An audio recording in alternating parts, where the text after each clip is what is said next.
الحقيقه انا زيكم بالظبط، لما بقعد اسمع ميدو بيتكلم في الاستوديوهات التحليليه بحس الحقيقه ان انا قدام مدير فني عالمي.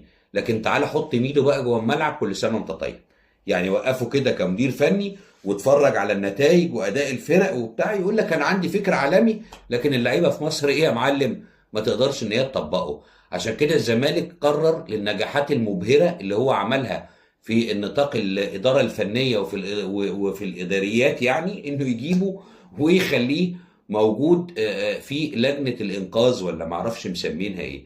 ونفس الحال بالنسبه لحازم امام، برضو الراجل بعد النجاحات المبهره اللي عملها لما كان في مجلس اداره الزمالك، والنجاحات المبهره اللي كان عاملها في اتحاد الكوره، فالراجل قرروا ان هم يجيبوه ويخلوه في لجنه الانقاذ. انقاذ ايه؟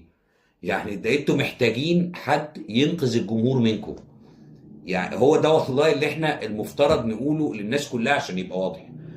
يا جماعة يعني كل اللي بتمناه ان اي مكان في الدنيا يبعد في اختياراته عن انه يفكر يجيب الناس بتاعت الشلة والشلالية، والناس اللي دماغها ماشية معانا، والناس اللي هنقول لها كذا تقول لك حاضر. لا، اختياراتك لازم تكون مبنية على أسس فيها المصلحة العامة للمكان اللي انت هتشتغل فيه، مش للشلالية والمحسوبية خالص على فكرة.